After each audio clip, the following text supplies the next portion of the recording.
Good evening भाई, good evening. क्या हाल चाल है? बढ़िया हो सभी? बच्चा कह रहा है बहुत बढ़िया है सर। आप कहाँ गायब हो गए? आ गया नालायकों, आ गया।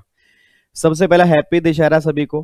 दशहरे की बहुत बहुत शुभकामनाएं मेरी तरफ से, मेरी फैमिली की तरफ से। आपको और आपके परिवार को दशहरे की बहुत बहुत शुभकामनाएं।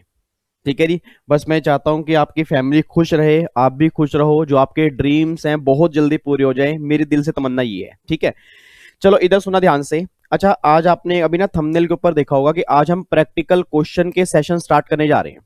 अब बच्चा ये बात कह रहा है, यार क्लास नंबर 9 तो सर ने डाली ही नहीं है। तो सर ने तो कहा था कि प्रैक्टिकल क्वेश्चन के सेशन उसके बाद डालेंगे। आपको मैं बता दूं, क्लास नंबर 9 में जो हमारे छोटे बड़े टॉपिक बचे थे ना, अपील हो गया, एडवांस रूलिंग हो गया, रिफंड हो गया, उसके ना अभी मेरे समरी नोट्स पूरे तैयार नहीं हुए क्योंकि शेड्यूल काफी हेक्टिक चल रहा है मेरा। बट मुझे ये था कि टाइम वेस्ट ना हो, क्योंकि आप में से बहुत सारे प्रोफेशनल के बच्चे इसी चीज की वेट कर रहे होंगे कि आज मैंने शाम को आना है।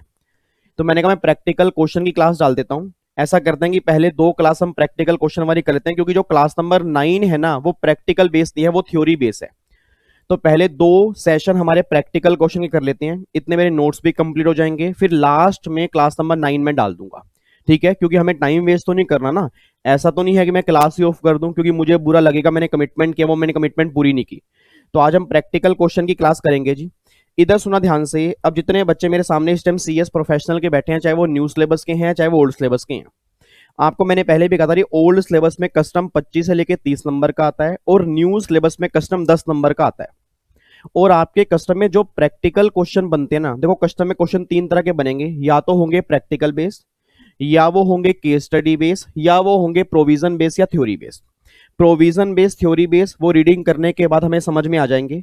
केस स्टडी बेस भी केस स्टडी पढ़ने के बाद समझ में आ जाएंगे। मेन सबसे बड़ी प्रॉब्लम आती है कि अगर प्रैक्टिकल क्वेश्चन बनेगा उसको सोल्व कैसे करना है, वहां पर हमें मेन दिक्कत आती है। और पूरे कस्टम में ना आपके जहां से प्रैक्टिकल क्वेश्चंस बनेंगे उसके टोटल मिला के 4 चैप्टर है।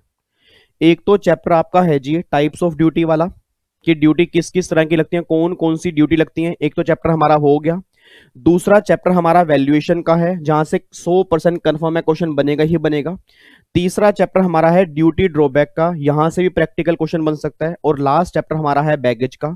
तो ये 4 चैप्टर हमारे ऐसे हैं जो प्रैक्टिकल बेस है। अब आज के सेशन में हम पहले 2 टॉपिक कंप्लीट करेंगे, टाइप्स ऑफ ड्यूटी और वैल्यूएशन के जितने भी प्रैक्टिकल क्वेश्चन आपके नए मॉड्यूल में दिए होंगे, जो अभी आईसीएसई ने लेटेस्ट अपडेटेड किया है, उसमें जितने क्वेश्चंस होंगे ना, जितनी अमेंडमेंट्स आपके एग्जाम के लिए एप्लीकेबल होंगी, उसके बेस पे हम यहाँ पे करेंगे।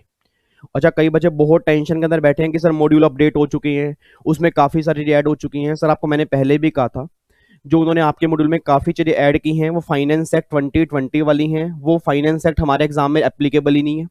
दूसरा, जो नोटिफिकेशन इन्होंने ऐड की हैं वो ऑलरेडी हम यूट्यूब पर उसके अमेंडमेंट क्लास के अंदर कर चुके हैं, तो आप वहां से भी देख सकते हो। हाँ, कुछ सेक्शन ऐसे हैं बिल्कुल थोड़े बहुत माइनर से, जो इन्होंने सिर्फ दिसंबर के लिए ऐड की हैं, वो सेक्शन कौन से हैं उसकी वीडियो में बना के डाल दूंगा। तो बिना बात के पैनिक मत हुआ करो यार। मतलब हद हो गई, पता नहीं बच्चा कहां से कुछ देख लेता है, उसके बाद मैसेज मैसेज करता है सर नया मॉड्यूल आ गया। एक बच्चे ने तो काम ही खत्म कर दिया, कह रहा मॉड्यूल ही नया आ गया। वाजिब, मतलब पूरे 1000 पेज का नया मॉड्यूल आ गया। सर उसमें 80-90 पेज ऐड हुए हैं। 80-90 में से कम 50-60 पेज जो हैं वो फाइनेंस एक्ट 2020 के अमेंडमेंट के हैं, जो जून 20 के लिए एप्लीकेबल है। आपने अगर चेक किया, जो नया मॉड्यूल आया है ना, वो किसके लिए एप्लीकेबल है? जून 21 के लिए एप्लीकेबल है। बच्चा कह रहा है नहीं जी वो दिसंबर के लिए भी है। अगर आपने फ्रंट पेज पढ़ा हो, उसमें साफ साफ लिखा है कि डायरेक्ट टैक्स में जो अमेंडमेंट्स है फाइनेंस एक्ट 2020 की हैं, वो जून 21 के लिए एप्लीकेबल है, दिसंबर के लिए नहीं है।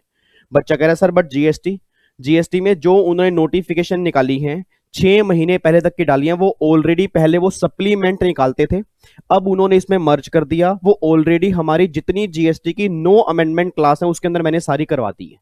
और जो थोड़े बहुत उन्होंने एडिशन किए हैं, ये लगा लो बहुत थोड़े पेजेस के हैं, उसकी मैं अलग से वीडियो बना के डाल दूंगा। तो बिना बात के पैनिक होने की बात नहीं है। मतलब बच्चा इतना पैनिक हो रहा था, बच्चा कहता अब तो हम एग्जाम कैसे निकालेंगे, मॉड्यूल ही नया आ गया। यार कमाल कर दिया आपने। मतलब मॉड्यूल नया आने का मतलब क्या कि पूरा सब कुछ चेंज हो गया क्या? मॉड्यूल नया आने का मतलब है उन्होंने सप्लीमेंट नहीं डाला, सप्लीमेंट इसमें ऐड कर दिया, फाइनेंस एक्ट 2020 बीच में डाल दिया, जो बच्चों को कंफ्यूजन क्रिएट होगी। तो मैं आपको साफ साफ क्लियर कर रहा हूं कि जो अमेंडमेंट यूट्यूब पे डाली है वो अच्छे से कर लेना। ठीक है, जो एक वीडियो बना के डालूंगा वो सिर्फ अच्छे से कर लेना, बाकी सब चीजें आपने पहले से की हुई है, बिना बात के टेंशन मत लो सर। जितनी तैयारी आपने की है उस पे टाइम लगाओ, बिना बात के पैनिक मत हो, क्योंकि जितने पैनिक आप हो जाओगे उतना टाइम आपका ही वेस्ट होगा। ठीक है जी। इंस्टीट्यूट ने जो स्टेप लेने हैं वो इंस्टीट्यूट अपने बेस पे लेगा, हम जानते हैं। ठीक है जी, सिंपल सी बात है, हम उससे रिक्वेस्ट कर सकते हैं, बस हम रिक्वेस्ट कर सकते हैं। तो हमें अपना टाइम वेस्ट नहीं करना, क्योंकि इंस्टीट्यूट पर बैठ के देख रहे हैं कि आप टाइम वेस्ट कर रहे हो। तो सिंपल सी बात, अपने पढ़ाई में ध्यान लगा के रखो सर। आप प्रोफेशनल के बच्चे हो, आपके अंदर थोड़ा माइंड ज्यादा होना चाहिए, और आपका लास्ट है, क्योंकि इसके बाद डायरेक्टली आप सीएस बन जाओगे। तो बिना बात के टाइम वेस्ट मत करो, पैनिक मत हो, जो भी चेंजेस होंगे मैं अपने आप करवा दूंगा। आपने सिर्फ एक काम करना है, अपनी तैयारी पे ध्यान लगाना है। ठीक है ना। बच्चा कह रहे ठीक है सर। चलो इधर देखो ध्यान से, अब ज्यादा टाइम वेस्ट नहीं करते। तो आज हमें पहले 2 चैप्टर करने हैं। आपके मॉड्यूल में जितने क्वेश्चंस होंगे उनको हम आज सोल्व करेंगे, आपने साथ साथ मेरे सोल्व करने हैं। प्रेजेंटेशन किस बेस पे करेंगे वो भी आपको बता दूंगा। और जो बैलेंस 2 चैप्टर होंगे, बैगेज और ड्यूटी ड्रॉबैक, इन दोनों के प्रैक्टिकल क्वेश्चन जो होंगे उसको फिर हम नेक्स्ट सेशन में करेंगे। ठीक है जी, स्टार्ट करें। पक्का पक्का। लो जी, कैलकुलेटर अपने हाथ में ले लो जी। अब लो जी, अब ये आपके सामने मैंने यहाँ पे मॉड्यूल ओपन कर दिया। आपका लेटेस्ट मॉड्यूल है, पेज नंबर है 631। आप ओपन कर सकते हो, नहीं करना तो आप यहाँ पे भी देख सकते हो।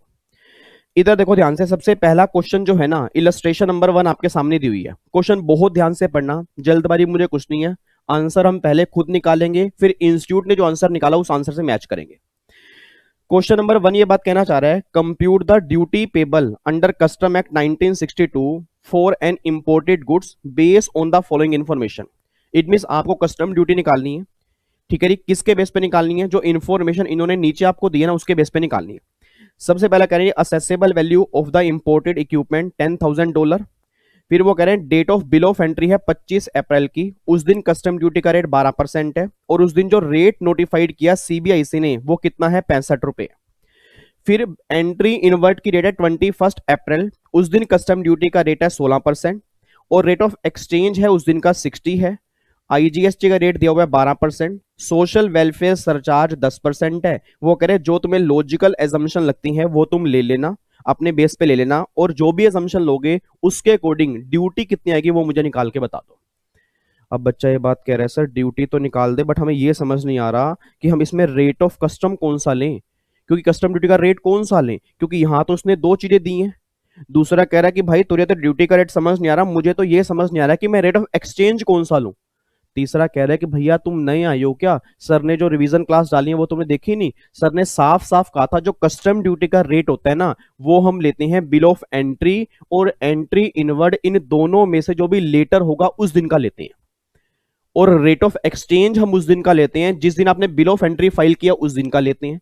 तो भैया कंफ्यूजन क्यों हो रहे हो? पहले रिवीजन क्लास याद करो, सर ने रिवीजन क्लास के अंदर कहा था कि रेट ऑफ एक्सचेंज हम लेते हैं बिल ऑफ एंट्री और entry inward whichever is later वाला, और रेट ऑफ एक्सचेंज हम लेते हैं जिस दिन बिल ऑफ एंट्री फाइल की है उस दिन का रेट ऑफ एक्सचेंज जो होगा वो वाला रेट ऑफ एक्सचेंज लेते हैं।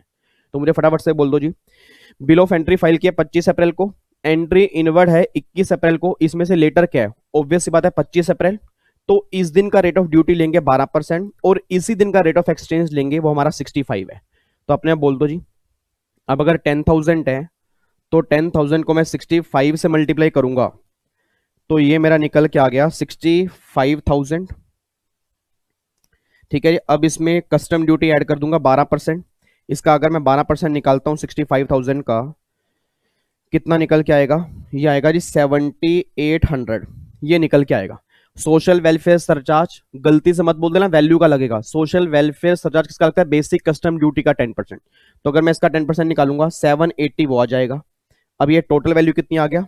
65,000 प्लस में 7,800 प्लस में 780, तो ये आ गया 73580। ये मेरी वैल्यू निकल के आ गई जिसपे आईजीएसटी लगेगा।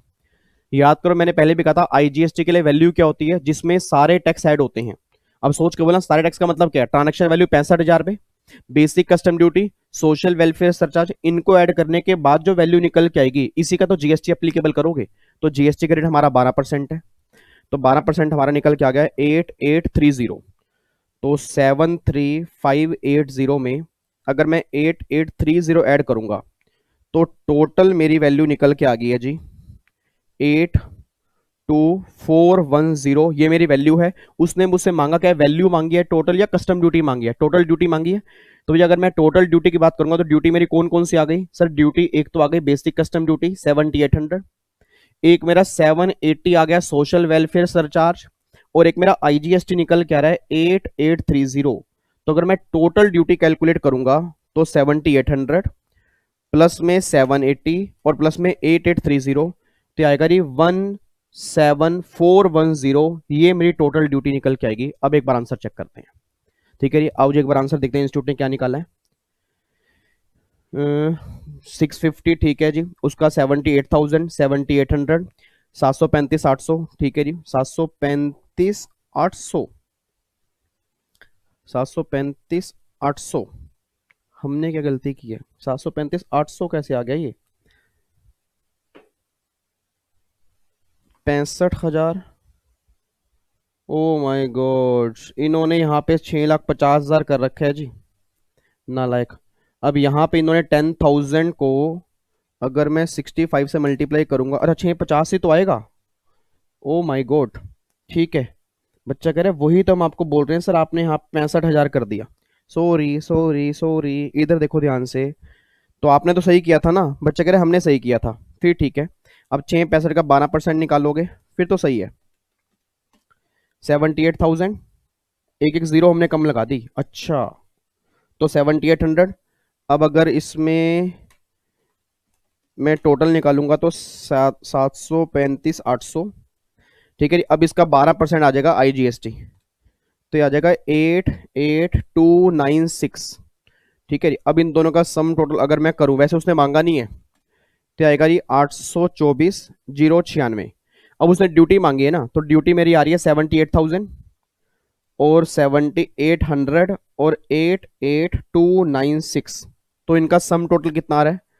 78,000 प्लस में 7800 प्लस में 88296, तो आ गया जी 174,096। ये मेरी ड्यूटी आ गई जी। तो मेरे ख्याल से हमने पहले के कितना निकाला था? 17410। तो अप्रोक्सीमेट वही हमारे एक जीरो का फर्क आ रहा था। ठीक है जी। तो बाकी हमने मतलब किया, हमने सही था, बिल्कुल करने में कोई दिक्कत नहीं, सिर्फ कैलकुलेशन एरर हो गया था। तो बस ये बात ध्यान देना कि प्रेजेंटेशन आप जो करके आनी है ना, प्रेजेंटेशन आप करके आओगे टेबल फॉर्म में। टेबल फॉर्म में कैसे करके आओगे जी? आप यहाँ पे एक टेबल बना दोगे, यहाँ पे असेसेबल वैल्यू यहाँ पे ये लिख दिया, बेसिक कस्टम ड्यूटी वो निकाल दी, सोशल वेलफेयर चार्ज वो निकाल दिया, फिर टोटल सम निकाल दिया, फिर जीएसटी का रेट ये जीएसटी निकाल दिया, फिर टोटल वैल्यू निकाल दी। उसने मांगा टोटल कस्टम ड्यूटी कितनी है, तो लास्ट में लिख दिया टोटल कस्टम ड्यूटी। उसमें क्या क्या ऐड कर दोगे? बेसिक कस्टम ड्यूटी प्लस में सोशल वेलफेयर सरचार्ज और प्लस में आईजीएसटी, ये सब अगर टोटल जोड़ दोगे तो टोटल ड्यूटी आ जाएगी जो आपने इंपोर्ट पे की है। ठीक है, तो आपका इस तरह से आंसर आएगा जी। बताओ क्वेश्चन 1 में कोई दिक्कत हो मुझसे पूछ लो जी। कोई दिक्कत तो नहीं है? बिल्कुल बेसिक क्वेश्चन है। ठीक है, आई होप ये बच्चों ने कहीं कर भी लिया होगा, बट कई नालायक बच्चे ऐसे हैं जिन्होंने किया नहीं होगा, तो उनके लिए मैं यहाँ पे करवा रहा हूँ जी। आगे बढ़ सकते हैं, पक्का पक्का। आओ जी क्वेश्चन नंबर 2 पे आओ। क्वेश्चन नंबर 2 जो है वो भी बिल्कुल बेसिक क्वेश्चन है और चांसेस बहुत कम है एग्जाम में आने के। एक बार क्वेश्चन नंबर 2 देखो। Determine the safeguard duty payable by ABC limited under section 8B of the custom tariff act 1975 from the following information. आपको सेफगार्ड ड्यूटी निकालनी है उस बेस पे जो इंफॉर्मेशन नीचे दी है। अब वो ये बात कहना चाह रहे हैं जी, ABC limited imported sodium from a developing country from 10th February 19 to 20th February 20, both days inclusive ₹100 crore. ठीक है, total import of sodium including from developing country is 4,000 crore और सेफगार्ड ड्यूटी है 30%। तो आपको सेफगार्ड ड्यूटी निकालनी है। अब अगर किसी बच्चे ने सेफगार्ड ड्यूटी पढ़ी हो, आपको मैंने कहा था ड्यूटी कई तरह की होती है, प्रोटेक्टिव हो गया, एंटी डंपिंग ड्यूटी हो गया, सेफगार्ड ड्यूटी हो गया, काउंट आपको ध्यान करो, सीवीडी हमारी हो गया, उसके बाद जीएसटी हो गया, कंपनसेशन सेस हो गया। तो काफी सारी ड्यूटी हमारी होती है जो इंपोर्ट पे लगती है। अब सेफगार्ड ड्यूटी अगर आपने रीडिंग की हो मॉड्यूल से, आपको मैंने कहा था कि एक बार आप रीड जरूर करना, उसमें ये लिखा हुआ है कि अगर आपने जो इंपोर्ट किया, बहुत ध्यान सुना, अगर आपने जो इंपोर्ट किया अगर वो टोटल इंपोर्ट के 3% तक है, सेफगार्ड ड्यूटी गवर्नमेंट क्यों लगाती है? ताकि हमारे देश की डोमेस्टिक इंडस्ट्री को बचा सके। गवर्नमेंट का लगाने का मोटिव यही होता है ना। तो गवर्नमेंट ये बात कह रही विवेक, अगर जो सामान तुमने इंपोर्ट किया ना, अगर वो टोटल इंपोर्ट के 3% तक है तो कोई दिक्कत नहीं है, इतना सामान तुम इंपोर्ट कर सकते हो, उस केस में हम सेफगार्ड ड्यूटी चार्ज नहीं करेंगे। बट अगर जो सामान तुमने इंपोर्ट किया अगर वो टोटल इंपोर्ट के 3% से ज्यादा इंपोर्ट किया, उस केस में सेफगार्ड ड्यूटी लग जाएगी। अच्छा, मतलब आप ये बात कहना चाह रहे हो सर, अगर बाई चांस जैसे आपने बोला कि ये क्वेश्चन हमारे एग्जाम में आएगा नहीं, बट अगर बाई चांस हमारे एग्जाम में आ गया तो सबसे पहले हमें 3% निकालना पड़ेगा। Answer is yes. अब अगर आप एक बार चेक करोगे, 4000 करोड़ का टोटल इंपोर्ट है, आपने इंपोर्ट कितना किया 100 करोड़ का, तो 100 डिवाइड बाय 4000 करूंगा तो मेरे ख्याल से ये निकल के आएगा 2.5%। तो अपने बोल दो 2.5%, 3% तक है तो कोई दिक्कत वाली बात नहीं है, उस केस में सेफ गार्ड ड्यूटी लगेगी, नील ड्यूटी का मतलब ही नहीं है। बट उसने आगे बोला whether your answer is different, क्या आपका आंसर अलग हो जाएगा। अगर आपने इंपोर्ट किया है 200 करोड़ का, तो आपने बोल दो अगर 200 करोड़ का इंपोर्ट किया तो 200 डिवाइड बाय 4000, तो मेरे ख्याल से ये कितना इंपोर्ट हो गया जी, ये हो गया 5%। अब ये 3% से कम है, ज्यादा है, ज्यादा है तो उस केस में क्या लग जाएगी, सेफ गार्ड ड्यूटी लग जाएगी। अब सेफ गार्ड ड्यूटी कितनी लगेगी, आपने 200 का इंपोर्ट किया और रेट ऑफ ड्यूटी कितना 30%, तो अगर मैं 200 करोड़ का 30% निकालूंगा तो 60 करोड़ रुपए की सेफ गार्ड ड्यूटी एप्लीकेबल हो जाएगी। तो सिंपल सा पॉइंट है सर, बिल्कुल। बस ये ध्यान देना है कि 3% वाला लो मत भूलना। आज तक एग्जाम में कभी क्वेश्चन बना नहीं है, बनने के चांस भी नहीं है, बट इंस्टीट्यूट के दिमाग का कुछ नहीं पता सर कहां से क्वेश्चन बना दे। तो बस ये बात ध्यान देना कि अगर सेम क्वेश्चन बन जाए तो अगर आपने इंपोर्ट किया टोटल इंपोर्ट के 3% तक, फिर तो सेफ गार्ड ड्यूटी नहीं लगी, गवर्नमेंट कह रही इतना इंपोर्ट चलता है। बट अगर आपने इंपोर्ट किया और वो 3% से ज्यादा है, उस केस में सेफ गार्ड ड्यूटी लगेगी। रेट आपको दिया ही होगा, आपको 200 करोड़ का इंपोर्ट है, रेट दिया 30%, तो 60 करोड़ रुपए की क्या लग जाएगी आपकी सेफ गार्ड ड्यूटी। देखो यहाँ पे लिखा हुआ है 60 करोड़ रुपए, और पहले केस में कितना लिखा है, नील, क्योंकि वो 3% से ज्यादा नहीं है, वो सिर्फ 2.5% है, उस केस में कोई भी सेफ गार्ड ड्यूटी एप्लीकेबल नहीं होगी। ये क्वेश्चन नंबर 2 है। कोई दिक्कत तो नहीं है, पक्का पक्का। क्या हो गया, क्या हुआ, क्वेश्चन क्यों नहीं कर रहे। बच्चे कह रहे हैं सर मैंने ना रिवीजन क्लास नहीं देखी थी आपकी, तो मुझे क्वेश्चन समझ में नहीं आ रहे। तो नालायक पहले रिवीजन क्लास देखो, ऐसे कैसे क्वेश्चन समझ में आएंगे। ऐसा आप डिसलाइक करके गाली गुली देके मेरे को निकल जाओगे, बच्चा कहेगा समझ ही नहीं आ रही विवेक सर क्या करवा रहे हैं। पहले अगर आपने 8 रिवीजन क्लास देखी हैं, उसके बाद एक क्वेश्चन करोगे, आप मेरी तारीफ करके जाओगे, आप मेरी मेहनत को अप्रिशिएट करके जाओगे। और अगर बिना उसके देखोगे ना, तो आप मेरे को गुस्सा होके जाओगे, और मैं नहीं चाहता कोई बच्चा मेरे से गुस्सा होके जाए, क्योंकि जब मैं एफर्ट्स लगा रहा हूं आपके लिए तो आपको भी एप्रिसिएशन देना बनता है, वो तब आप दे पाओगे अगर आपने पहले सारी रिवीजन क्लास सही ढंग से देखी है। ठीक है जी, चलो जी, क्वेश्चन नंबर, इसमें कोई दिक्कत तो नहीं है। तो 2 क्वेश्चन हमारे हो गए, बिल्कुल बेसिक क्वेश्चन थे। अब आ जाओ, अब जो हमारे अगले क्वेश्चन हैं, अब चलते हैं वैल्यूएशन के टॉपिक में। अब यहां से हमारे क्वेश्चन स्टार्ट हो रहे हैं। एक बार सिर्फ ये देख लेना, टेम्पलेट देख लेना।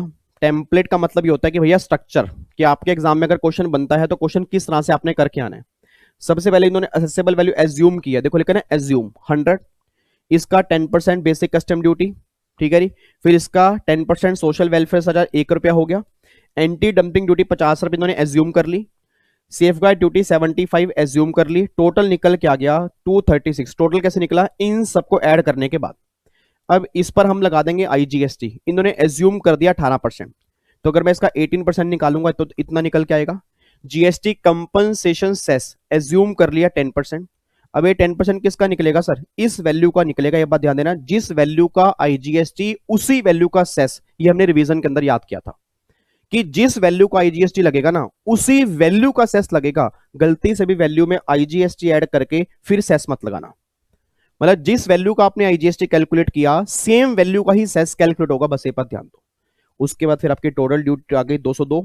टोटल ड्यूटी कैसे निकल के आ गई, ये, उसमें फिर ये ऐड कर दो, उसके बाद फिर आपका ये ऐड कर दो, फिर ये ऐड कर दो, फिर ये ऐड कर दो, फिर ये ऐड कर दो, आपकी टोटल ड्यूटी निकल के आ जाएगी। तो ये आपका स्ट्रक्चर है, कोई क्वेश्चन नहीं था, ये सिर्फ एक स्ट्रक्चर है कि एग्जाम में अगर क्वेश्चन बना तो किस वे में आप करके आओगे। लो जी, अब मैं आपको दिखाता हूं क्वेश्चन। लो जी, सबसे पहला क्वेश्चन है इलस्ट्रेशन नंबर 1, बहुत ध्यान से करना जी।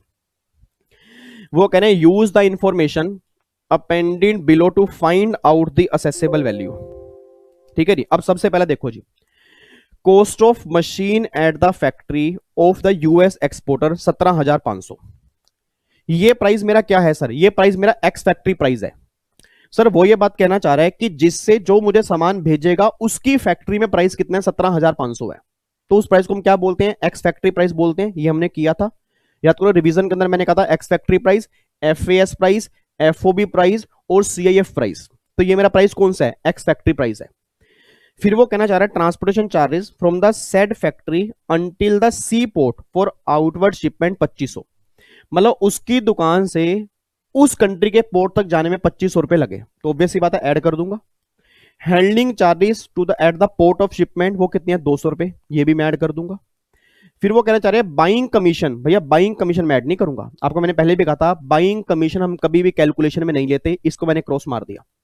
Freight charges until the Indian port कितने हैं वो 2500 रुपए, ये पता फ्रेट चार्जेस कौन से हैं, मतलब फॉरेन पोर्ट से इंडिया के पोर्ट में आने में जो बीच में ट्रांसपोर्टेशन हुई ये उसके 2500 रुपए हैं।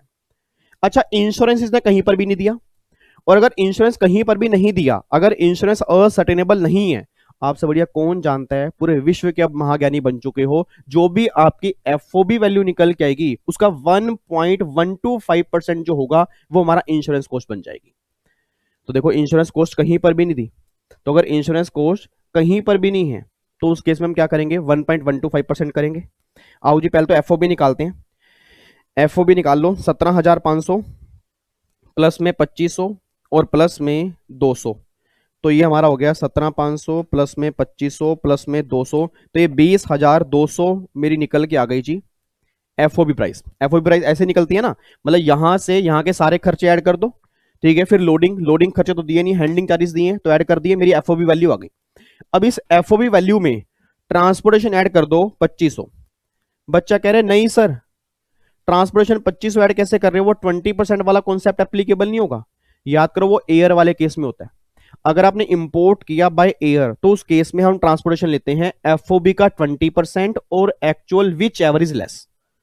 बट यहां पे एयर की बात ही नहीं है, वो किसकी बात चल रही है, शिप की बात चल रही है, वेसल की बात चल रही है। तो वेसल वाले केस में जितनी ट्रांसपोर्टेशन एक्चुअल दी होगी हम वही एक्चुअल लेंगे, अगर एक्चुअल नहीं दी होती फिर एफओबी का 20% लेते। तो ये एक्चुअल तो मुझे दी है 2500 मुझे दी है। अच्छा अब निकालना है हमें, क्या निकालना है हमें, हमें निकालना है इंश्योरेंस, तो 20,200 का 1.125% लूंगा तो आएगा 227.25, तो 20,200 प्लस में 2500 प्लस में 227.25, तो ये निकल के आ रहा है जी 22,927.25, ये मेरी वैल्यू आ रही है। रेट ऑफ एक्सचेंज दिया 63.84, तो अगर मैं 63.84 को मल्टीप्लाई करूंगा तो आएगा जी 1463675.64, ये मेरी वैल्यू निकल के आ रही है। सो सिंपल सो इजी, बताओ क्वेश्चन में था क्या। अब देखो प्रेजेंटेशन देख लो जी, 17,500 2500 200 20,200, इसका 1.125 उन्होंने 227 कर दिया जबकि डेसिमल में आ रहा था, 2500 फ्रेट चार्जेस एक्चुअल ले लिए, तो देखो हमारा कितना आ रहा है 1463659, हमारा कितना है 1463675, क्योंकि इन्होंने यहाँ पे राउंड ऑफ कर दिया। ठीक है, अगर मैं वैसे निकालता हूं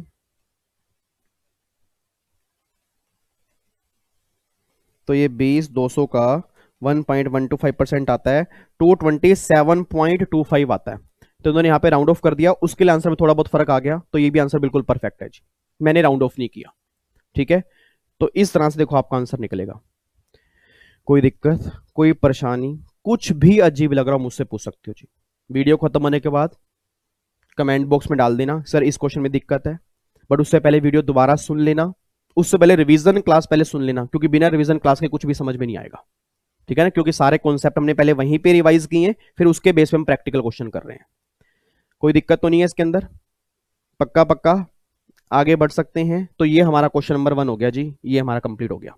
बाइंग कमीशन पहले मैंने वहां पे ही मना किया था, उसको छोड़ दो। इंश्योरेंस चार्जेस मुझे पता नहीं है इसलिए मैंने एफओबी का 1.125% लिए, अब जाके हमारा क्वेश्चन हो गया जी। ठीक है, लो जी अब आ जाओ अगले उस पे आओ जी, इलस्ट्रेशन नंबर 2 पे। अब ध्यान से पढ़ो। Miss Nisha imported 2500 ton of goods and material value at 50 USD per ton. ठीक है जी, सीआईएफ दिया हुआ है, एक्सचेंज रेट दिया हुआ है सीबीआईसी का 63.84, बेसिक कस्टम ड्यूटी चार्जेबल 10% है, and over and above there was anti dumping duty levied on goods which was the differential between the amount so calculated as the landed value inclusive basic custom duty and cess and INR 100 lakh, 100 lakh मतलब 1 crore. Calculate the anti dumping duty, आपको anti dumping duty निकालनी है। It mean जो आपकी accessible value निकल के आएगी वो, और जो ये वैल्यू दी है ये, इन दोनों में जो डिफरेंस होगा ना, उसने बोला जी वो एंटी डंपिंग ड्यूटी है। अब इन दोनों में डिफरेंस एंटी डंपिंग ड्यूटी है। अब इसने 100 लाख तो मुझे दे दिया, बट असेसेबल वैल्यू टोटल क्या आएगी वो तो मुझे निकालनी पड़ेगी ना। तो अब जी वो निकालते हैं। पहले तो मुझे बताओ 2500 टन है और 50 रुपए पर टन है, तो 2500 मल्टीपाई 50 और मल्टीपाई मल्टीपाई मल्टीपाई कहां पे है 63.84, तो ये आ गया जी 79,80,000, ये मेरी वैल्यू आ गई। अब इसकी असेसेबल वैल्यू आ गई, इसका 10% बेसिक कस्टम ड्यूटी, तो अगर मैं इसमें 10% ऐड कर दूंगा, ठीक है, ये बेसिक कस्टम ड्यूटी हो गई। अब उसका 10% सोशल वेलफेयर सरचार्ज, तो 10% सोशल वेलफेयर सरचार्ज अगर मैं ऐड करूंगा तो ये टोटल वैल्यू निकल के आ रही है 79,80,000 प्लस में 7,98,000 और प्लस में 79,800, इनका आ गया जी 79,80 प्लस में 10% प्लस में 79,800, तो ये आ गया जी 88,57,800। अब ये मेरी लैंडेड वैल्यू आ गई ना, इंक्लूडिंग बेसिक कस्टम ड्यूटी और सोशल वेलफेयर सरचार्ज। उसने वही बात बोली थी, एक बार दोबारा क्वेश्चन पढ़ लो। वो कह रहे जी एंटी डंपिंग ड्यूटी है गुड्स पे which was the differential between the amount so calculated as the landed value inclusive basic custom duty and cess. मतलब लैंडेड वैल्यू कैसे निकालनी है, लैंडेड वैल्यू वो नहीं है जो आपने मल्टीप्लाई करके निकाली, वो कह रहा है लैंडेड वैल्यू लेनी है including custom duty and cess. तो मतलब ये वाली वैल्यू जो निकल के आ रही है ना, ये वाली वैल्यू, ये आपकी लैंडेड वैल्यू है। उसने बोला एक तो इसका और जो वैल्यू उसने यहां पे दिया है 100 लाख रुपए, इन दोनों का डिफरेंस जो होगा वो एंटी डंपिंग ड्यूटी होगा। तो अगर मैं इसमें से 100 लाख माइनस कर दूं तो यह 11,42,200 रुपए ये आएगा एंटी डंपिंग ड्यूटी। आपके एग्जाम में क्वेश्चन 5 नंबर का बन चुका है जी कई बार, ओल्ड सिलेबस के एग्जाम में, क्योंकि न्यू के अंदर भी बना नहीं है, ओल्ड के एग्जाम में कई बार बन चुका है। बट अब तो मॉड्यूल है, ठीक है, सभी के लिए सेम है, तो किसी का एग्जाम में भी क्वेश्चन बन जाएगा। और मैं दोबारा बोल रहा हूं, इंस्टीट्यूट अपने मॉड्यूल को प्रेफरेंस जरूर देगा प्रैक्टिकल क्वेश्चन के लिए। तो जितने क्वेश्चन इंस्टीट्यूट के मॉड्यूल में प्रैक्टिकल है ना, वो तो भूल के भी छोड़ के नहीं जाने, इसलिए मैं करवा रहा हूं। क्योंकि नालायक बच्चे क्या करते हैं, सभी ऑथर्स की बुक कर लेंगे, मॉड्यूल छोड़ देंगे। तो इसमें जो प्रैक्टिकल क्वेश्चन है उसकी रिस्पॉन्सिबिलिटी मेरी है, वो मैं करवा दूंगा 2 क्लास में सारे। उसके अलावा जो प्रैक्टिकल क्वेश्चन प्रैक्टिस करने हैं वो मैं आपके वैसे टेलीग्राम चैनल पे डाल दूंगा, ठीक है। बट मॉड्यूल के सारे मैं करवा के जाऊंगा जी, कोई दिक्कत तो नहीं है इसके अंदर, बिल्कुल सिंपल पॉइंट है। आगे बढ़ सकते हैं, यस सर।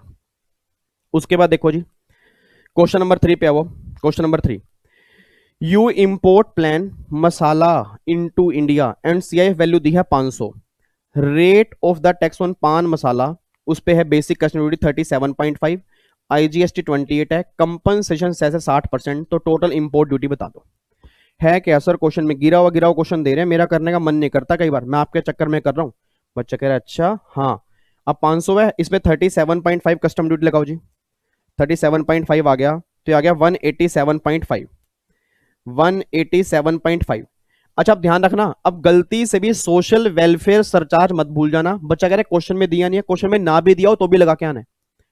सर एक बात मैंने सोच के बोला, आपने इनकम टैक्स में हेल्थ एंड एजुकेशन सेस 4% किया, तो क्या वो क्वेश्चन में दिया होता था या हर केस में लगाना ही होता था? हर केस में लगाना होता था। सेम कॉन्सेप्ट यहां पे है, सेम कॉन्सेप्ट यहां पे है, बट जीएसटी में कंपनसेशन सेस जब दिया होगा तब लगेगा। सर एक बात सिंपल सी बात कह रहा हूं, इनकम टैक्स का हेल्थ एंड एजुकेशन सेस और कस्टम में सोशल वेलफेयर सरचार्ज या सोशल वेलफेयर सेस हर केस में लगेगा ही लगेगा। ऐसा मैं क्यों कह रहा हूं, जब बच्चा ये वाला क्वेश्चन करके आएगा ना एग्जाम में, जब आएगा बच्चा सोशल वेलफेयर सरचार्ज लगाना भूल जाएगा, क्योंकि क्वेश्चन में दिया ही नहीं है। बच्चा कहता है यहां तो बेसिक कस्टम ड्यूटी है, फिर मैं आईजीएसटी लगा दूंगा, फिर मैं सेस लगा दूंगा, मेरा क्वेश्चन खत्म हो जाएगा। एग्जामिनर क्या बोलेगा, ऐसे ही बच्चे चाहिए मुझे, 10% रिजल्ट चाहिए और आप मुझे दे रहे हो। क्योंकि सोशल वेलफेयर सरचार्ज हर केस में एप्लीकेबल होगा, जहां बेसिक कस्टम ड्यूटी लगेगी उसका 10% सोशल वेलफेयर सरचार्ज लगेगा ही लगेगा, बस ये पर ध्यान देना। तो मेरी फैमिली का सिंगल बच्चा भी ये गलती भूल के भी ना करके आए जी। इट मीन ऐसा नहीं है कि क्वेश्चन में दिया है तो लगेगा, नहीं दिया तो नहीं लगेगा। वो सारी बातें आईजीएसटी में है, वो सारी बातें कंपनसेशन सेस में है, वो सारी बातें सोशल वेलफेयर सरचार्ज में नहीं है। इट मीन अगर बेसिक कस्टम ड्यूटी निकाली है तो आंखें बंद करके 10% सोशल वेलफेयर सरचार्ज भी आपको लगाना पड़ेगा, ठीक है जी।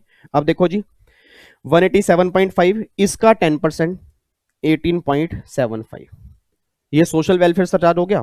तो 500 प्लस में 187.5 प्लस में 18.75, तो 500 प्लस में 187.5 प्लस में 18.75, तो हो गया ये 706.25। ये वैल्यू आ गई आईजीएसटी के लिए।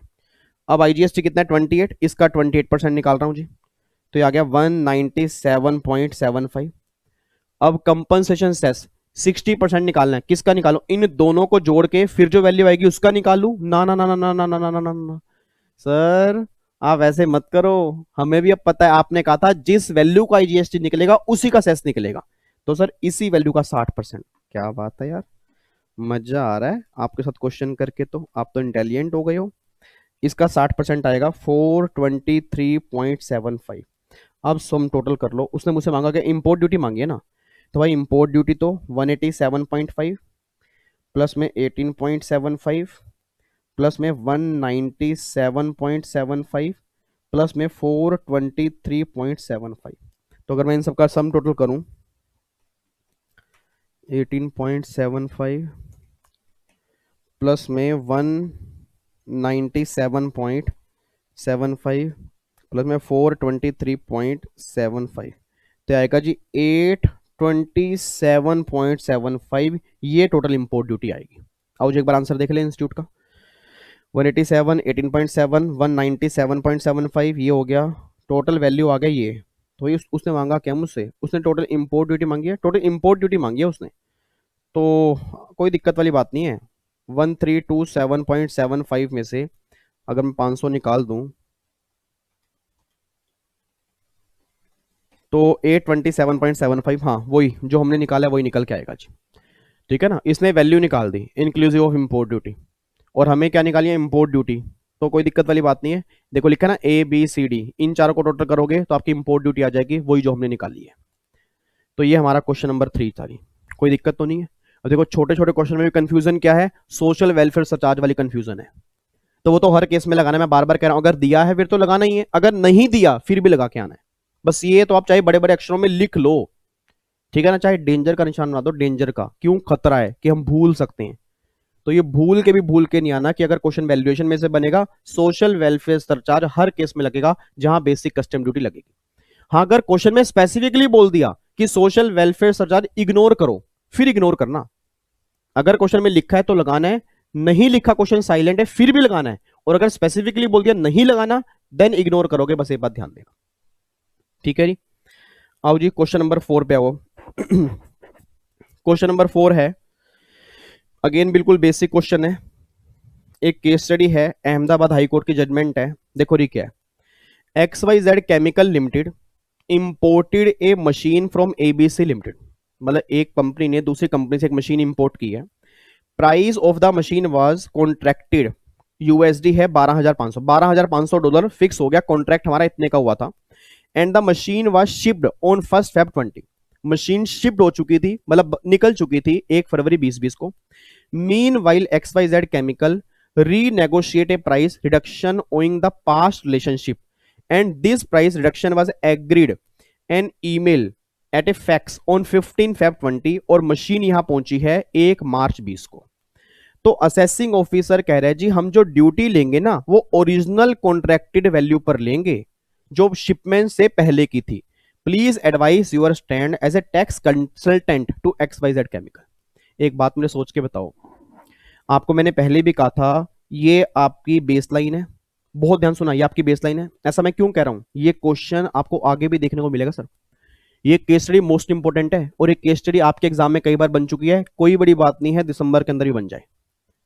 तो क्वेश्चन सुना, क्वेश्चन क्या है, ये इंडिया की बेसलाइन है, ये आपका सारा पानी है, और ये बाहर वाला पोर्ट है, यहां से आपका शिप जो है वो चलना स्टार्ट हो चुका है। अब जब ये शिप चलना स्टार्ट हो चुका है ना, तो उस टाइम प्राइस था, उससे पहले प्राइस हमारा फिक्स हो गया था कि ये सामान जो है वो कितने का है, $12,500 का है।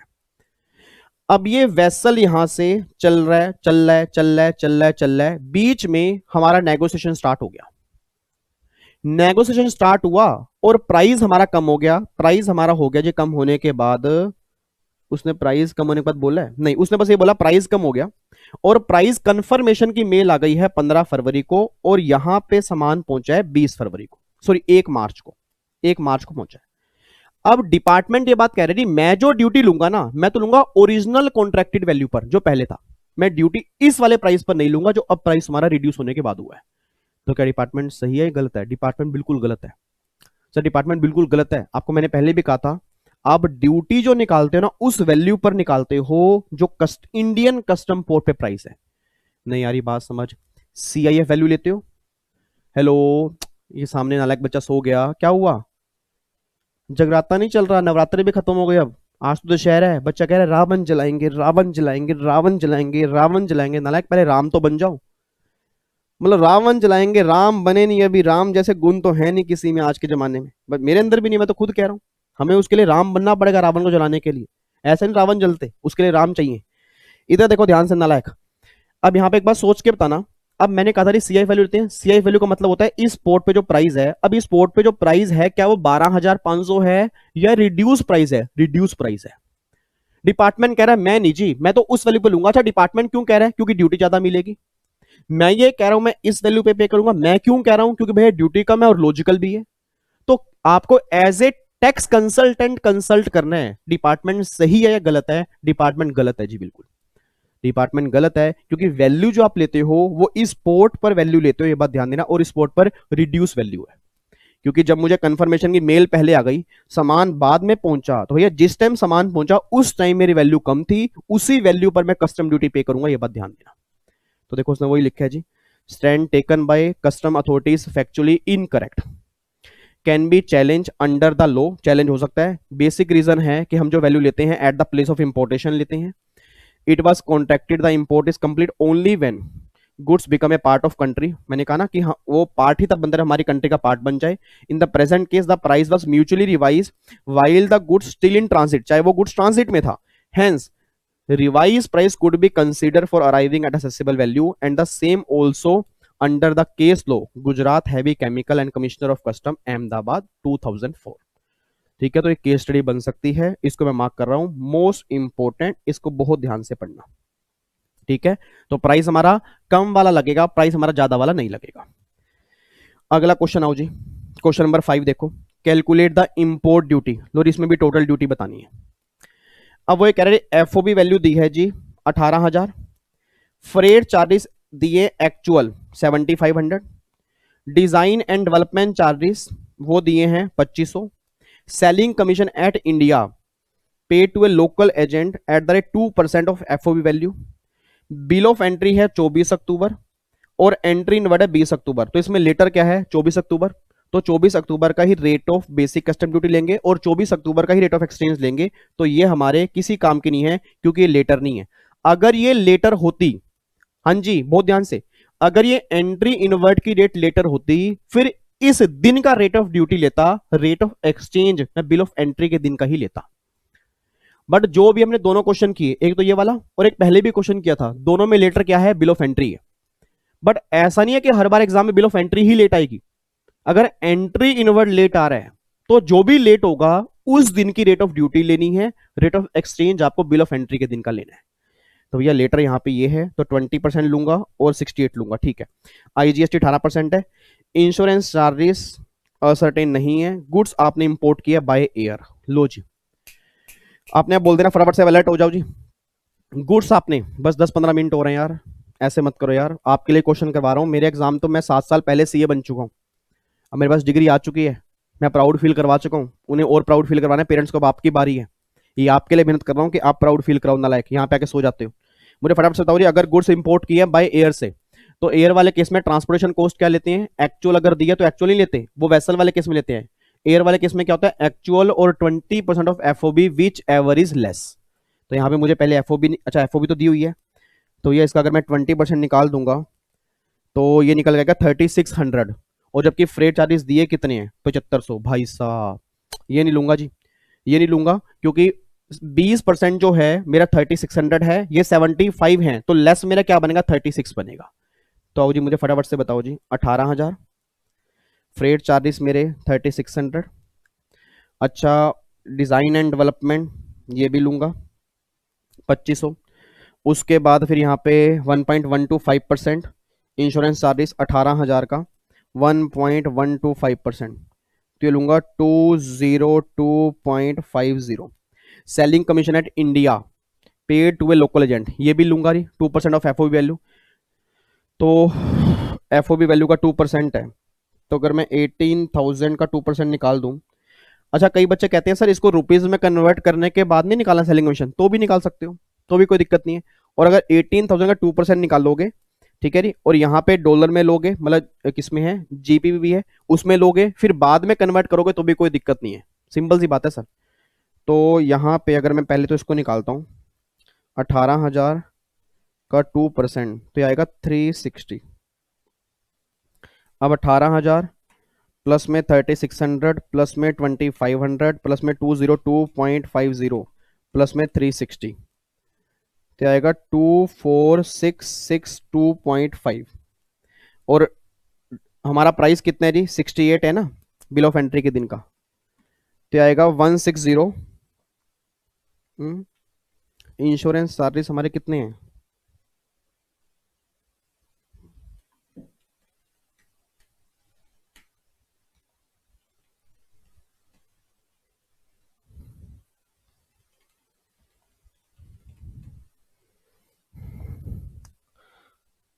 कहाँ पे प्रॉब्लम आ रही है, 18,000 ये ठीक है जी, डिजाइन डेवलपमेंट 2500 ठीक है, इंश्योरेंस 202.5 है, 203 ले लिया, चलो ठीक है।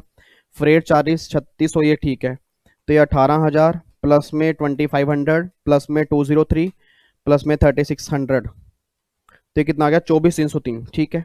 तो इसको मैं मल्टीप्लाई करूंगा किससे, बिल ऑफ एंट्री के दिन का रेट क्या है, 68, तो 68 से मल्टीप्लाई करूंगा तो आएगा 1652570, 165220303 मल्टीप्लाई 68, 1652604 आ रहा है।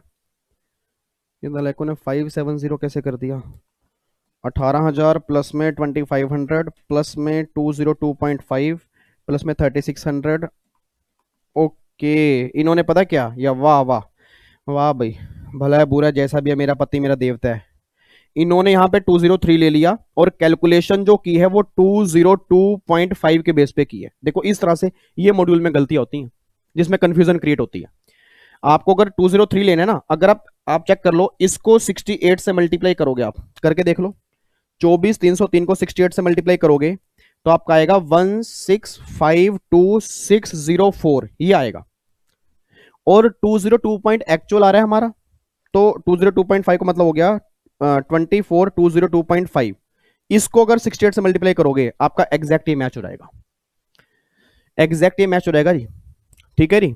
तो कंफ्यूजन थोड़ा बहुत फर्क पड़ेगा, बच्चा कह रहा हमें क्या लेना है, मैं तो ऑलवेज ये बात कहता हूं, एक्चुअल लेके चलो, राउंडिंग ऑफ हमेशा बाद में करो, सब कुछ करने के बाद, बीच में मत करो।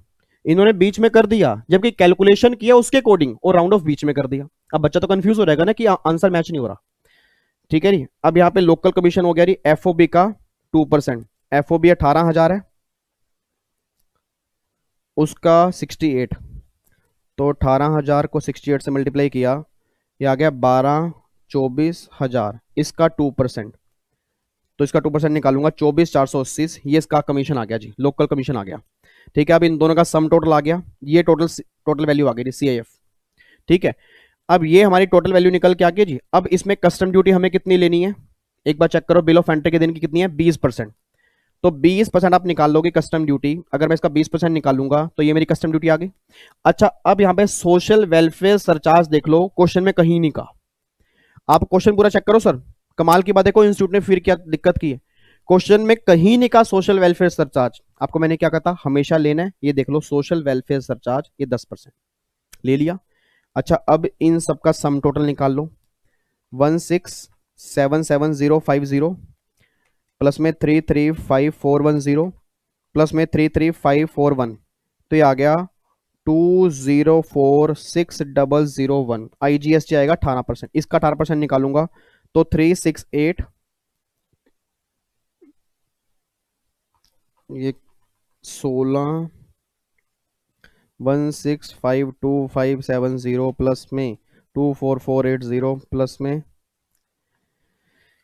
20% और 33541, तो अगर मैं इसका 18% निकालता हूँ तो यहाँ पे आएगा जी 368280 आएगा। ये 951 इन्होंने फिर यहाँ पे ले लिया, 951 इन्होंने फिर यहाँ पे ले लिया जी। अच्छा, कितना आ रहा है IGST? 18%। ये क्या चक्कर है? टोटल फॉर IGST,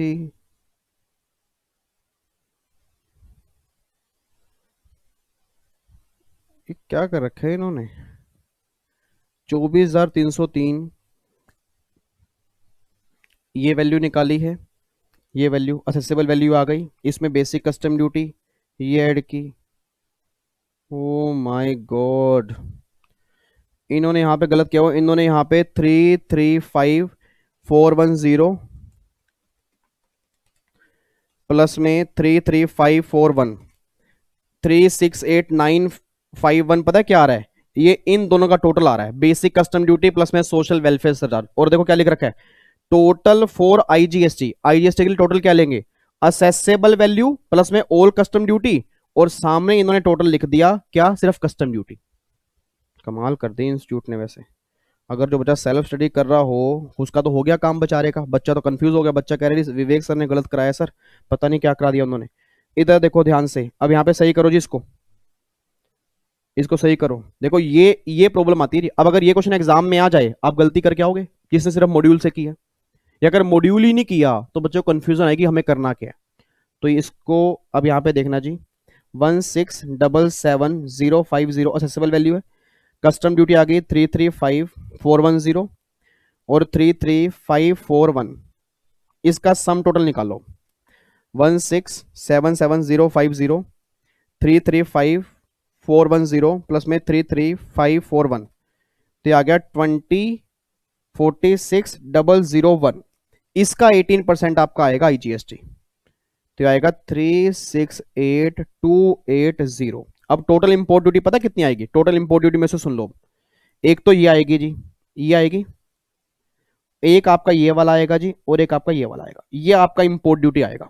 अब देखो ये कितना आ रहा है जी, तो 335410 प्लस में 33541 और प्लस में IGST 368280, तो आंसर आएगा 737231। लो जी आंसर आएगा जी 737231, ये आंसर आएगा आपका। एक बार चेक कर लो,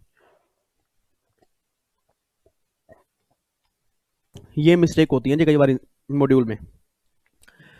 अब इंस्टीट्यूट ने बस डाल तो दिया क्वेश्चन, यानी बच्चा अपने आप कर लेगा, क्या दिक्कत है। अब यहाँ पे तो लिख रखा है IGST के लिए टोटल क्या लेना है, accessible value plus custom duty जो हम लेते हैं, और सामने क्या लिख रखा है? सिर्फ custom duty.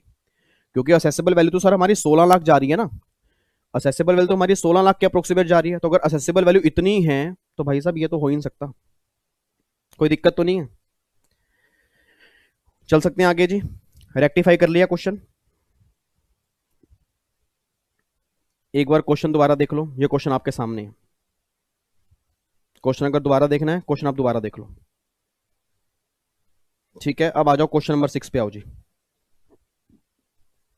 Accessible value of an imported item है 1 लाख, कस्टम ड्यूटी 10% है, IGST 12% है, सोशल वेलफेयर सरचार्ज यहाँ पे देखो दे दी 10%, और कह रहे हैं टोटल कस्टम ड्यूटी निकाल दो और GST कितना है वो निकाल दो। आपको इग्नोर करना है, कंपनसेशन सेस नहीं लगाना। इसमें है क्या? 1 लाख, इसका 10% बेसिक कस्टम ड्यूटी 10,000, उसका 10% सोशल वेलफेयर सरचार्ज 1,000 पे, तो ये निकल के आ गया 1,11,000 पे निकल के आ गया। अब फिर GST IGST कितने हैं? 12%, तो 1,11,000 का 12% निकाल दो, तो आ गया 13,320। अब उसने मुझसे क्या पूछा है? टोटल कस्टम ड्यूटी कितनी है, तो भैया 10,000 प्लस में 1,000 और प्लस में 13,320। अब अगर मैं इनका सम टोटल करूंगा तो 10,000 प्लस में 1,000 और प्लस में 13,320, तो आएगा 24,320 रुपये, ये टोटल ड्यूटी आएगी जी। और IGST कितना हमारा आ रहा है? 13,320 आ रहा है। आओ जी एक बार चेक कर लो, लो जी 24,320, ये सही है हमारा, कोई दिक्कत तो नहीं है जी। ठीक है, तो बिल्कुल गिरा गिरा हुआ क्वेश्चन था, बनने के चांसेस बहुत कम है आपके प्रोफेशनल लेवल पे खास तौर पे। ठीक है, आओ जी अब आगे आओ। क्वेश्चन नंबर 7 देख लो फटाफट से। क्वेश्चन नंबर 7 वही है जो भी हम करके आए हैं। क्वेश्चन नंबर 7 वही है, अहमदाबाद हाई कोर्ट की जजमेंट अभी हम करके आए ना, कि जब वो सामान चला, प्राइस कॉन्ट्रैक्टेड प्राइस ज्यादा था, बीच में प्राइस कम हो गया, तो हमें कम वाला प्राइस लेना है, ज्यादा वाला, कम वाला प्राइस लेना है। एओ ने कहा था, डिपार्टमेंट ने कहा था हम ज्यादा वाला लेंगे, तो डिपार्टमेंट सही था गलत था? गलत था। एक बार पढ़ लो फटाफट से। A hospital and research centre imported a machine from Hitech Scientific Equipment New York for in house research. The price of the machine was settle $5,000। Machine was shipped, machine shift हो चुकी है 10 अप्रैल को। The hospital authority negotiate for a reduction in the price. As a result Hitech Scientific Equipment agree to reduce the price by $850 से कम कर दिया price, and send the revise price 4150 under A email dated 15 अप्रैल। 15 अप्रैल को mail कर दी कम price की, और ये machine पहुंच गया 18 अप्रैल, उसके बाद मशीन पहुंची है, प्राइस कम होने के बाद मशीन पहुंची है, मतलब इंडियन पोर्ट पे प्राइस कितना आया? 4150 आया। कमिश्नर कह रहे जी मैं तो वही प्राइस लूंगा जो ओरिजिनल प्राइस था। आप as a tax consultant consult करो, क्या कमिश्नर सही है गलत है? कमिश्नर गलत है सर, आंसर देख लो। No, the commissioner approach is not correct in law. तो वही बात लिखी है जो भी हम ऊपर पढ़ के आए हैं। देखो दोबारा जजमेंट आ गई, दोबारा केस लो हो गया, फिगर चेंज कर दी, केस चेंज कर दिया, इस तरह से एग्जाम में क्वेश्चन बनते हैं। तो जो बच्चा घबराता है ना कि सर क्वेश्चन कैसे बनते हैं, वैल्यूएशन के समझ ही नहीं आते, आपके सामने है सर। ठीक है, तो ये वही क्वेश्चन है, इसको मैं दोबारा नहीं करवा रहा, वही सेम क्वेश्चन हम ऊपर पढ़ के आए हैं। क्वेश्चन नंबर 8 देख लो जी। An importer imported some of goods by air, by air है जी, for subsequent sale in India 12,000 on FOB price. Insurance is 135, freight है 3,000, relevant rate of exchange notified by central government and reserve bank है 45 and 45.50। ठीक है, arrive at the assessable value. आप assessable value निकाल दो, कितनी है? अब मुझे फटाफट से बोल दो असेसेबल वैल्यू कितनी आएगी जी? 12,000 तो एफओबी है। इंश्योरेंस चार्ज हमें एक्चुअल दिया है तो 135 एक्चुअल ले लेंगे। अब सोच के बोल देना ट्रांसपोर्टेशन क्या लेंगे? ट्रांसपोर्टेशन एक्चुअल ले लूं? फटाफट से बोल दो ट्रांसपोर्टेशन एक्चुअल ले लूं। अब तो आपको बोल देना चाहिए कि ये क्वेश्चन कौन सा है, एयर वाला है वेसल वाला है? एयर वाला है। एयर वाले केस में क्या लेते हैं? एफओबी का 20 और एक्चुअल विच एवरेज लेस, तो एफओबी कितनी है? 12,000। इसका 20 कितना बनेगा? 2400। तो 2400 और 3,000 लेस क्या बनेगा? 2400 बनेगा। तो ट्रांसपोर्टेशन यहां पे आएगी 2400। तो ये आ जाएगा जी 14,535। ये निकल के आ गया, 14,535 निकल के आ गया। इसमें कोई दिक्कत तो नहीं है? अब देखो यहाँ पे 14,535 हमारा निकल के आ गया। अब वैल्यू कैसे निकल के आएगी? अब सेंट्रल गवर्नमेंट ने जो नोटिफाइड किया है वो 45 है, रिजर्व बैंक ऑफ इंडिया वाला कितना है? 45.50। आपको मैंने पहले भी कहा था आरबीआई वाला तो लेते ही नहीं है। अब सेंट्रल गवर्नमेंट वाला जो प्राइस है वैसे यहाँ पे होना चाहिए सीबीआईसी, यहाँ पे प्राइस होना चाहिए सीबीआईसी, बट अगर सीबीआईसी नहीं दिया तो हम कौन सा लेंगे? सेंट्रल गवर्नमेंट का लेंगे। तो कितना लेंगे जी? 14,535 को मल्टीप्लाई कर दूंगा 45 से। गलती से रिजर्व बैंक ऑफ इंडिया का मत लेना, रिजर्व बैंक ऑफ इंडिया का लेते हैं ट्रांजैक्शन पर्पस के लिए बस, आरबीआई का लेते हैं ट्रांजैक्शन पर्पस के लिए। जब वैल्यू कस्टम ड्यूटी की निकालनी हो उस केस में सीबीआईसी का 99.99% दिया होगा, नहीं दिया तो सेंट्रल गवर्नमेंट वाला फिर लेके आना आपको। तो अगर मैं 14,535 को 45 से मल्टीप्लाई करूं तो 654,075 ये आपका आंसर है। देखो लिखा है ना, एक्सचेंज रेट हम सीबीआईसी का लेते हैं, if this rate is not given then we have to take the government of India. हमारे पास कोई ऑप्शन ही नहीं है तो हम क्या लें? फिर सेंट्रल गवर्नमेंट का ही लेंगे। तो ये हमारा क्वेश्चन नंबर 8 हो गया जी। कोई दिक्कत तो नहीं है? बहुत ध्यान से करना जी, बहुत ध्यान से करना। पहले देखना एयर वाला है या वेसल वाला है। एयर वाले केस में थोड़ा माइंड ज्यादा चलाना पड़ेगा आपको। लास्ट क्वेश्चन पे आओ जी। लास्ट क्वेश्चन हमारा है एक्सपोर्ट का, और अगर आपको ध्यान रहो, आपको मैंने पहले भी कहा था एक्सपोर्ट वाले केस में सोशल वेलफेयर सरचार्ज लगता ही नहीं है। एक्सपोर्ट वाले केस में तो जो आपकी एफओबी वैल्यू होती है उसी को रेट ऑफ एक्सचेंज से मल्टीप्लाई करते हैं और एक्सपोर्ट ड्यूटी निकाल देते हैं। तो एक्सपोर्ट वाला क्वेश्चन चांसेस होते हैं 0% बनने के, बट फिर भी एक क्वेश्चन कर लो, कोई बड़ी बात नहीं है। जिसके चांसेस कम होते हैं कई बार एग्जाम में वही क्वेश्चन आता है। तो देखो जी, compute the export duty from the following data. FOB price 1 lakh है, शिपिंग बिल प्रेजेंट किया 26 अप्रैल को, proper officer pass the order permitting clearance and loading of goods और एक्सपोर्ट ऑन 4 मई। Rate of exchange and rate of export duty आपको दिया हुआ है जी। 26 जिस दिन शिपिंग बिल फाइल किया उस दिन रेट ऑफ एक्सचेंज है 70 और 10% है, और जिस दिन आपका ऑर्डर पास हुआ उस दिन 72 और 8% है। रेट ऑफ एक्सचेंज जो है वो नोटिफाइड है सीबीआईसी का। अब यहाँ पे फटाफट से बोल दो जी, एफओबी 1 लाख है। अब यहाँ पे मुझे फटाफट से देख बताओ कि शिपिंग बिल ऑफ एंट्री किस दिन फाइल की है? Bill of entry, bill of entry किस दिन फाइल की है? ये रहा शिपिंग बिल। याद करो एक्सपोर्ट वाले केस में हम क्या बोलते हैं? बिल ऑफ एंट्री को शिपिंग बिल बोलते हैं। तो इस दिन का तो रेट ऑफ एक्सचेंज लेंगे, 26 अप्रैल का तो रेट ऑफ एक्सचेंज लेंगे जी 70 आ गया, तो 1 लाख मल्टीप्लाई 70। और रेट ऑफ एक्सपोर्ट ड्यूटी कौन सा लेंगे? रेट ऑफ एक्सपोर्ट ड्यूटी कौन सा लेंगे? ये वाली डेट 26 अप्रैल, और ये वाली डेट जो एंट्री आउटवर्ड की होती है, विच एवर इज लेटर। तो लेटर कौन सी है? 4 मई, 4 मई है ना। तो इसका अब देखो वही वाला जो अभी तक हमने इंपोर्ट वाले क्वेश्चन किए थे, उसमें लेटर दोनों ही केस में बिल ऑफ एंट्री वाली बनी थी। यहां पे फर्क आ गया, यहां पे शिपिंग बिल जो है अर्लियर है, तो उस दिन का तो लेंगे rate of exchange, but later हमारा कौन सा है? ये ऑर्डर है जी। उस केस में हमारा कितना है? 8% है। तो अगर मैं 70 लाख का 8% निकाल दूंगा तो कितना आएगा जी? 5,60,000 एक्सपोर्ट ड्यूटी। ये आपका निकल के आएगा। कि ये क्वेश्चन था, मुझे तो नहीं लगता 5 नंबर के अंदर बनेगा, बट भरोसा मुझे इंस्टीट्यूट का कुछ भी नहीं है।